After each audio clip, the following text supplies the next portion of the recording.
Amigas, amigos, ¿qué tal? Andrea nuevamente, haciendo conexión desde aquí, en este caso para hablar de la importancia de conciencia respiratoria cuando practicamos artes que no nacieron en la cultura en la que nosotros sí nacimos. Particularmente las artes marciales, el yoga, la meditación, el mindfulness. La respiración en las culturas asiáticas es totalmente distinta a la respiración en Occidente. Por supuesto que aquí también tienen trastornos, el mundo se ha globalizado, pero en la base tienen mucha conciencia de cómo respiran desde niños. Entonces,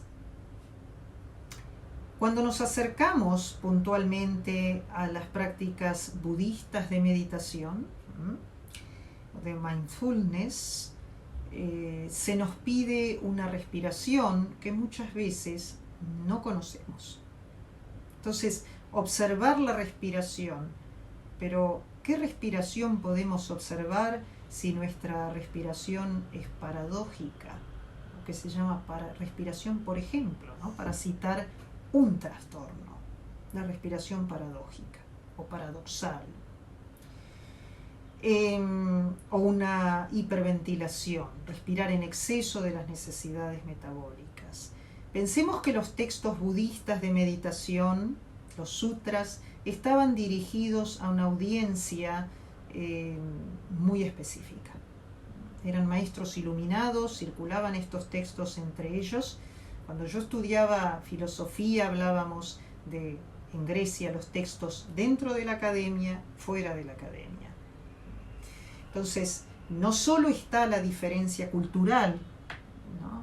La diferencia de época en las que estos textos fueron producidos, sino el idioma, sánscrito, sino también la cuestión del público al que estaban dirigidos esos textos. Estos maestros sabían respirar. Una persona con hiperventilación no creo que se pueda sentar bajo el árbol Bodhi e iluminarse.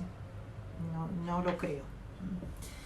Entonces lo mismo pasa con el yoga, lo mismo pasa con las artes marciales. Yo voy a contar mi propia experiencia en las artes marciales. Yo practico un arte llamado Shinkyokushin Karate. Inicié mi práctica en Argentina y luego, hace unos años ya, busqué un dojo aquí en Asia y continué mi práctica marcial aquí. La brecha cultural es tan grande que es inabordable, ¿sí? Mi sensei no habla un inglés fluido, yo no hablo su idioma, el chino. Entonces nos comunicamos gracias a su enorme expresividad corporal. Los asiáticos son muy expresivos naturalmente con el cuerpo. También creo que tiene que ver esto con que no tienen tanto chat mental. Ellos son más corporales. En fin, vamos al punto de la respiración. Algo que ellos no podían comprender, yo ya era cinturón amarillo cuando vine aquí, es una graduación intermedia.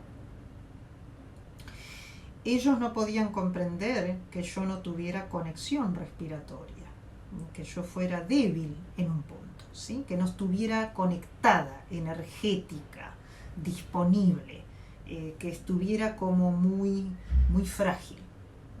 Porque así se habla mucho, sobre todo en Occidente, del movimiento del junco, ¿no? Pero el junco tiene un pivot y tiene mucha fortaleza. Es decir, se mueve dentro de una enorme capacidad de flexibilidad, pero hay un centro que es muy fuerte. Entonces, mi sensei siempre me decía Tianjin, respiren la vasijita, ¿no? Tianjin es la expresión en chino. y que eso ellos lo desarrollan desde muy niños, a respirar aquí, en la zona de tándem. Yo tenía una respiración en el pecho, a pesar de ser cantante de ópera, con mucha tensión, bueno, en mi caso agravado por la apnea obstructiva del sueño, pero no tenía mucha conciencia de qué me estaba hablando. Cuando por aquella época fui a entrenar a Sohombu en Japón, el sensei a cargo me habló de 3 puntos de sostén: tándem, el plexo solar y la mente. Él utilizó la palabra mind. Son 3 centros que deben estar alineados, ¿sí? El centro del inicio de la vida, el centro del plexo solar y lo superior, la conciencia. Y que él, a pesar de ser tercer dan, esto él no lo mencionó porque la humildad que caracteriza a esta gente es muy sorprendente, pero él no dijo a pesar de ser tercer dan. Él dijo que aún estaba buscando este centro, el del plexo solar, este chakra, pero él no utilizó las palabras chakra, ¿no? En la cultura hindú hablamos de chakras, yo no me voy a meter ahí en este momento porque sería un video muy extenso, sí de ver dónde se sostenía el cuerpo desde este sensei japonés, ¿no? Era en tándem, plexo solar y lo superior, desarrollar lo superior. En la práctica marcial hablamos de mirar siempre a lo alto, esto, la mente, lo superior, el espíritu, que es lo más importante. Lo que buscamos es fortaleza de espíritu, un espíritu inquebrantable. Nos valemos del cuerpo para lograr esa fortaleza. Entonces, ellos no comprendían cómo yo no lograba ni siquiera captar esto. Decían, pero no lo entendían, no entendían qué pasaba conmigo. Porque para ellos era natural desarrollar esto, desde muy niños. Entonces, leyendo este libro de James Nestor, Breath, es maravilloso este libro, él titula el primer capítulo, creo que es, somos los peores respiradores del mundo animal. Los peores respiradores del mundo animal. Y él habla de una nueva ciencia, de un arte perdido, la respiración. Entonces, a mí me pasa muchas veces que comparto ciertas cosas y me dicen, pero yo sé, yo sé respirar, yo sé respirar. A mí me pasaba lo mismo, yo sé respirar. Sí. En artes marciales, en prácticas budistas, de mindfulness, de yoga, no hablamos de lo que uno sabe según la mente, porque eso es un chat, eso es lo que uno cree que sabe. Hablamos de lo que uno practica, ¿sí? La práctica es la última verdad, porque en la práctica está reflejado lo que sabemos.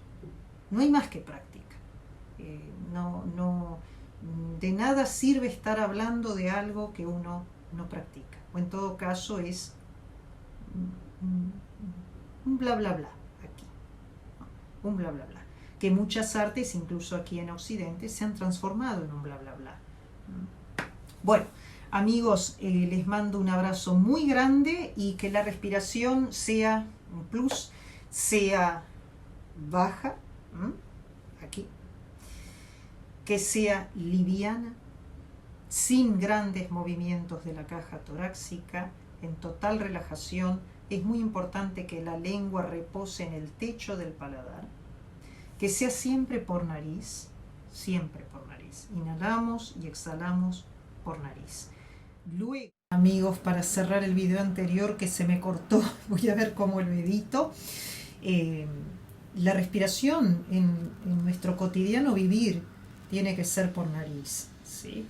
Ahora, quiero hablar de otras respiraciones que incluyen exhalaciones por boca. por ejemplo el método Wim Hof, la respiración holotrópica, el Ibuki, que trabajamos en artes marciales, que hacemos exhalaciones sonoras por boca. Se me ocurren estas, ¿no? O respiraciones incluso que están demostradas por algunos laboratorios que trabajan con neurociencias, como el Huberman Lab, que si uno las practica en ciertas situaciones de estrés, realmente reducen el estrés. Hacer 3 inhalaciones por nariz y exhalar por boca, algo así como esto.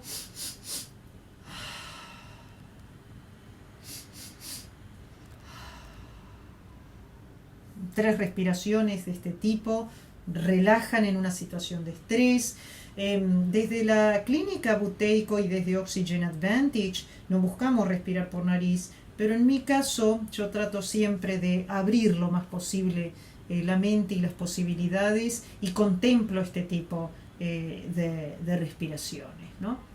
Así que quería compartirles eso, porque también un atleta que hace un sprinting, uno ve maratonistas o corredores de 10K, de media maratón, corredores profesionales que en su sprint final ellos sacan aire por boca. Estoy hablando de gente muy veloz, estoy hablando de gente que hace 10K en 40 minutos, 10K en 35 minutos, 30, 28 minutos.